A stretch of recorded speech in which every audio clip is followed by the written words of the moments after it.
Shalom teman-teman. Kembali lagi di Ibadah Sekolah Minggu GMI Makedonia, Jakarta. Apa kabar semuanya? Kabarnya baik kan?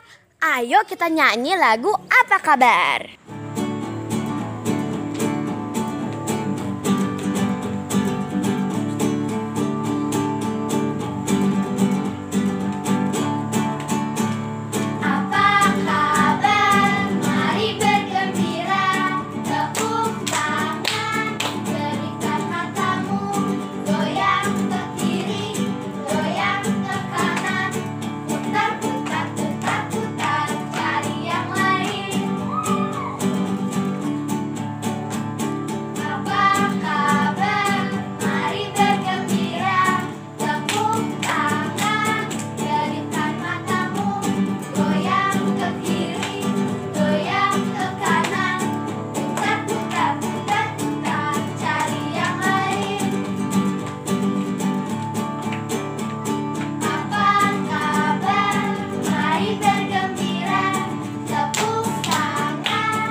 Teman-teman, mari kita memuji Tuhan.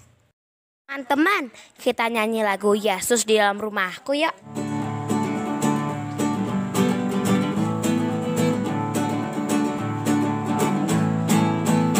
Yesus di dalam rumahku, senang-senanglah, senang-senanglah, senang-senanglah.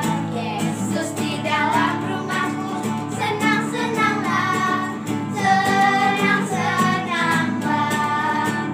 When Jesus in my family, happy, happy home, happy, happy home, happy, happy home. When Jesus in my family, happy, happy home, happy, happy home.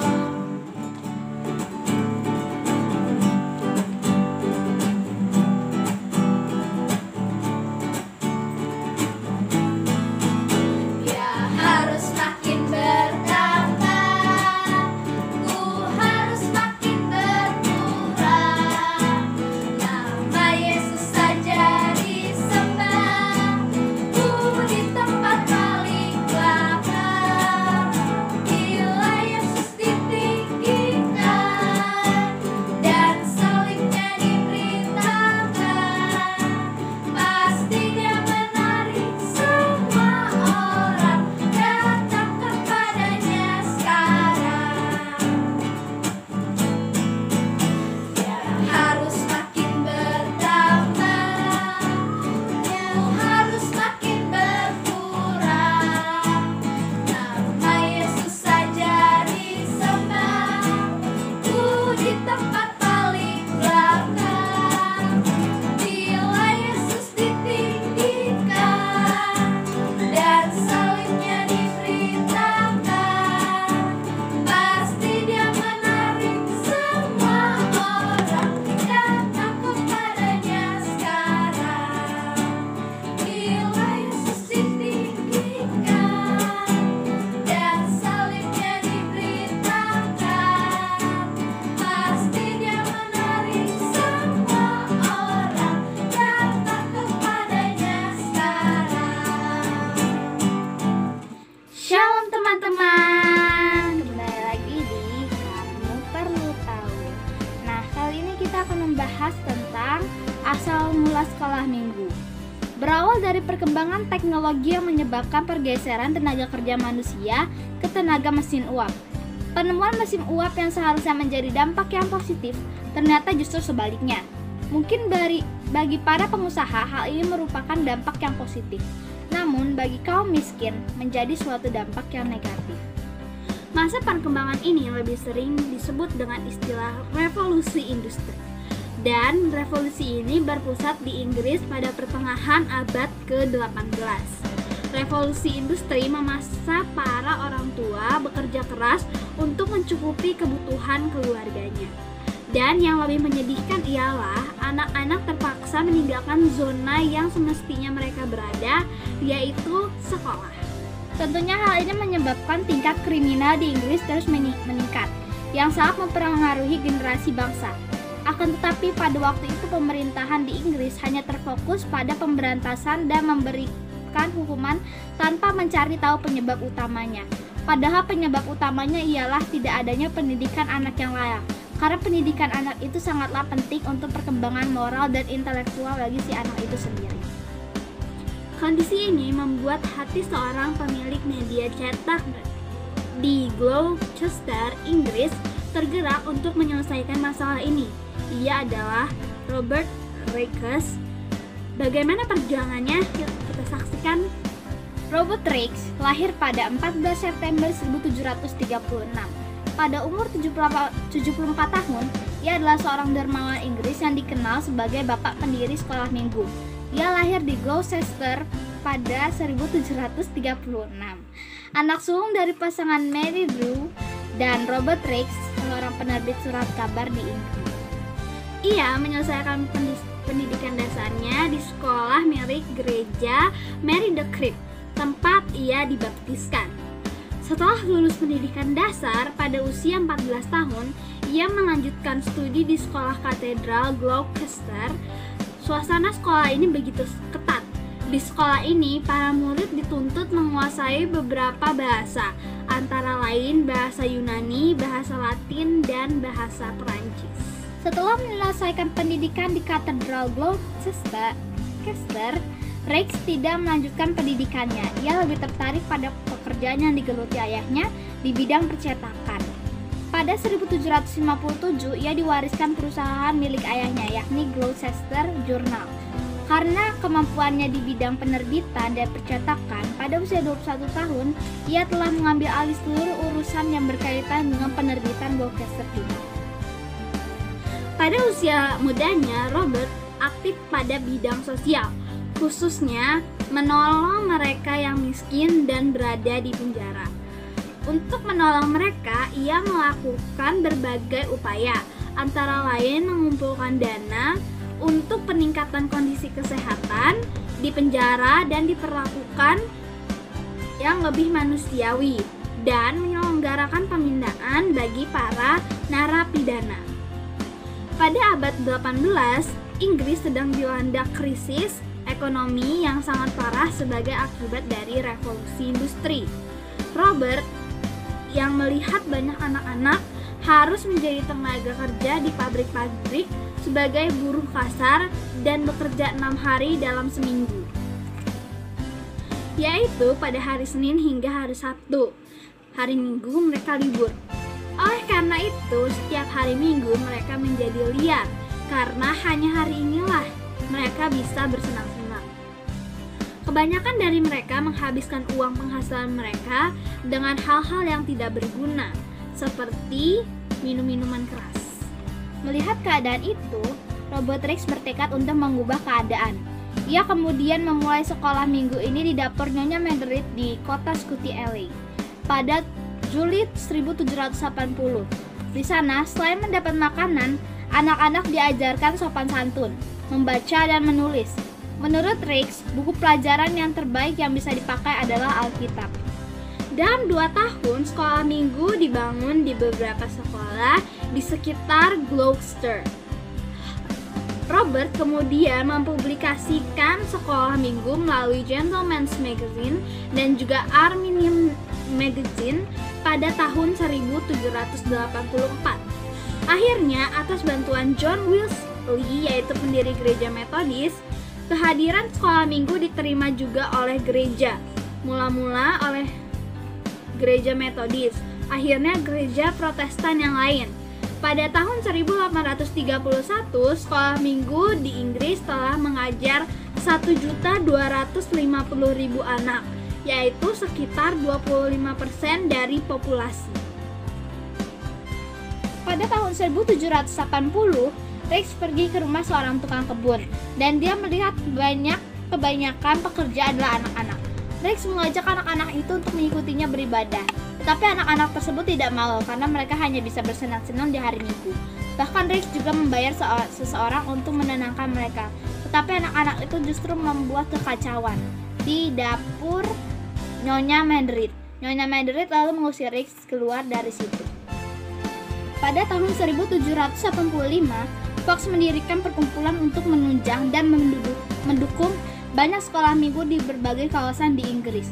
Ratu Charlotte pun membenarkan sekolah minggu tersebut. Ia memanggil Rex untuk mendengar hal itu dan kemudian ia mengizinkan namanya dipakai untuk pengumuman dana yang dilaksanakan Fox. Kemasyhuran membawa pertentangan bagi banyak konservatif yang takut akan terganggunya hari Sabat oleh para pedagang yang khawatirnya akan kehilangan bisnis pada hari Minggu. Namun hingga tahun 1787 ada 1/4 juta anak-anak menghadiri sekolah minggu di Inggris.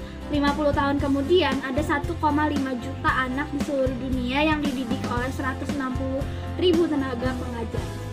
Dari hasil yang telah dicapai Rex, ada beberapa pihak yang tidak senang dengan apa yang telah dia lakukan. Tetapi Rex selalu tidak mempedulikannya dan tetap melaksanakan tujuan. Pada tahun 1767, ia menikah dengan Annie Antrich, seorang wanita yang berasal dari keluarga terhormat dan dikaruniai 3 anak laki-laki dan 7 anak perempuan. Rex meninggal pada 5 April 1811. Terima kasih telah mendengarkan Kamu Perlu Tahu hari ini. Minggu depan kita akan membahas hal-hal yang lebih menarik dan seru lagi. Dadah!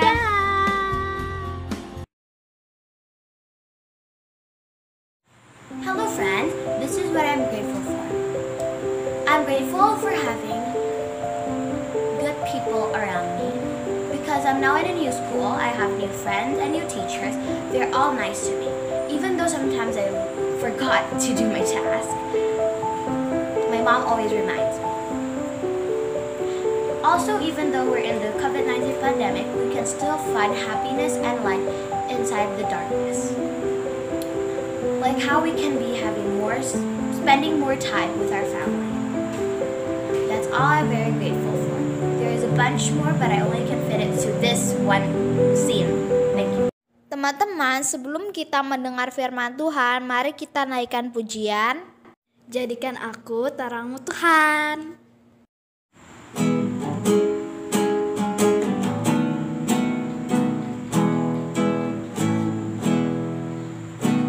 Jadikan aku terangmu Tuhan, sekolah di rumah dan di mana saja, bagaikan lilin yang menyala di tengah kegelapan dunia. Jadikan aku terangmu Tuhan, sekolah di rumah dan di mana saja, bagaikan lilin yang menyala di tengah kegelapan dunia.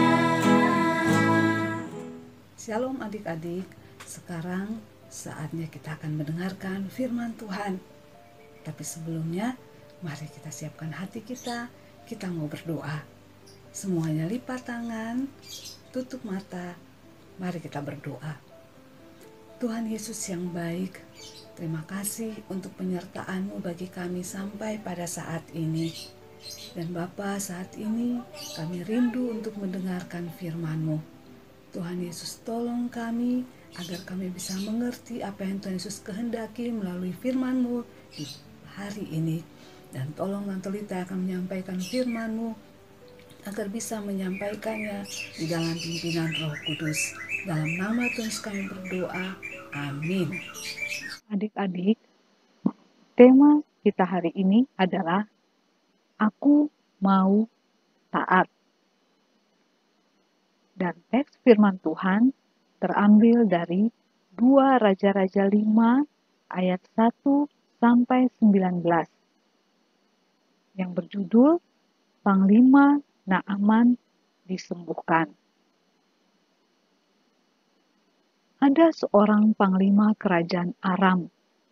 Dia adalah seorang yang dihormati dan sangat disayangi oleh tuannya. Karena oleh dia, Tuhan memberikan kemenangan kepada orang Aram. Dia bernama Naaman. Tetapi Naaman ini menderita sakit kusta. Istri Naaman menjadi sedih dan bingung karena penyakit yang diderita oleh suaminya. Istri Naaman ini mempunyai seorang pelayan, yaitu anak perempuan yang berasal dari Israel. Pelayan itu memberitahukan kepada istri Naaman bahwa ada seorang nabi di Samaria yang bisa menyembuhkan Naaman dari penyakitnya. Ketika Naaman mendengar hal itu, maka pergilah Naaman dan pasukannya ke Israel dengan membawa persembahan berupa perak, emas, dan pakaian. Kemudian Naaman pergi untuk menemui Elisa. Tapi Nabi Elisa tidak mau menemui Naaman. Tetapi Nabi Elisa menyuruh seorang pelayannya untuk menemui Naaman.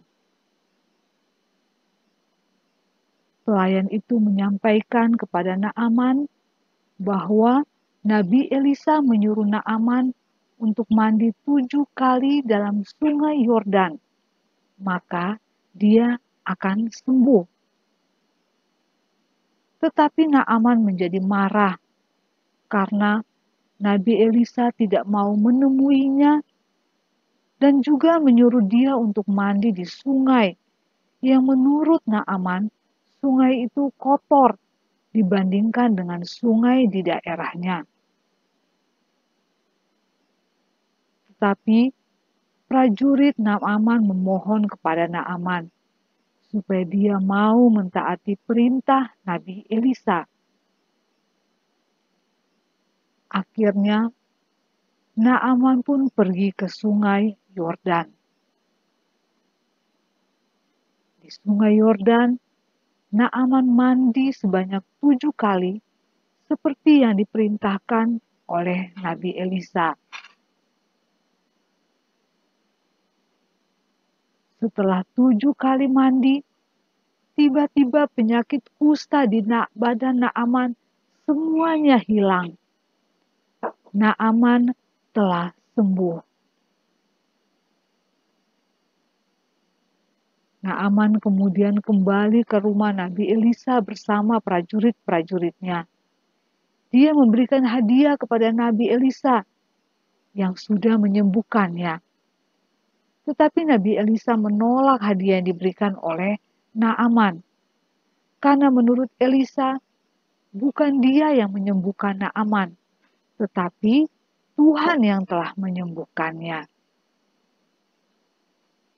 Akhirnya, Naaman dan pasukannya kembali pulang ke Aram dengan penuh sukacita karena Naaman sudah mengalami kesembuhan.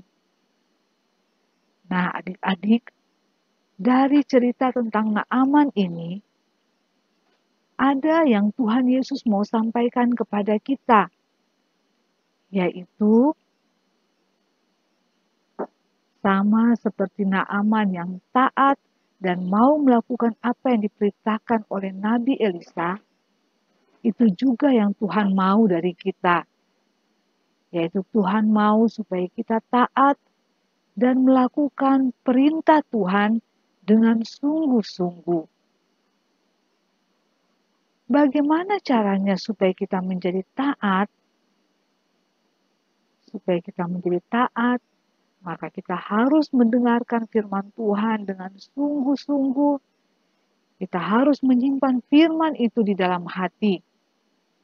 Kemudian kita merenungkannya dan kita melakukannya setiap waktu.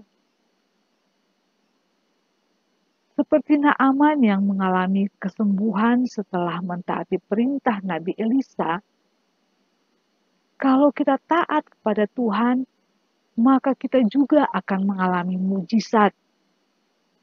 Seperti mujizat yang dialami oleh Naaman.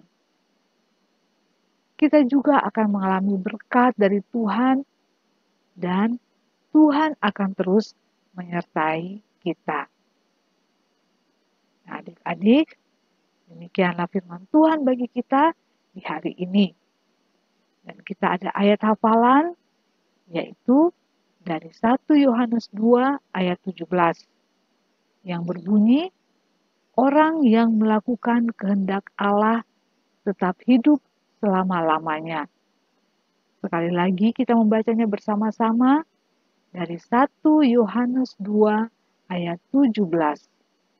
Orang yang melakukan kehendak Allah tetap hidup selama-lamanya. Nah, adik-adik, sebelum kita mengakhiri cerita firman Tuhan kita pada hari ini, satu lagi yang adik-adik mesti ingat. Sama seperti Naaman yang taat kepada Nabi Elisa. Adik-adik juga harus taat. Dan kepada siapa adik-adik harus taat? Yang pertama, tentu kepada Tuhan. Jadi setiap adik-adik mendengarkan firman Tuhan, adik-adik harus taat pada firman yang disampaikan. Lalu kepada siapa lagi adik-adik harus taat? Adik-adik juga harus taat kepada orang tua, kepada papa, kepada mama, atau juga kepada opa, oma, atau juga mungkin kepada opung. Lalu kalau di sekolah minggu, adik-adik harus taat kepada guru sekolah minggu. Juga adik-adik harus taat kepada guru di sekolah, juga kepada pemerintah kita. Jadi setiap aturan, peraturan yang dibuat oleh pemerintah pun adik-adik harus taat. Nah, adik-adik, demikianlah firman Tuhan bagi kita semua di hari ini. Sebelum mengakhirinya, mari kita kembali berdoa, mengucap syukur kepada Tuhan Yesus yang mau menyampaikan firman-Nya kepada kita hari ini. Mari kita berdoa. Tuhan Yesus, kembali kami datang padamu, kami mengucap syukur untuk firman-Mu yang boleh kami dengarkan pada hari ini. Tuhan Yesus, mampukan kami agar kami bisa melakukannya di dalam hidup kami tiap-tiap hari. Dalam nama Tuhan Yesus kami berdoa. Amin. Nah, adik-adik, sampai ketemu lagi di minggu mendatang. Bye-bye. Dadah!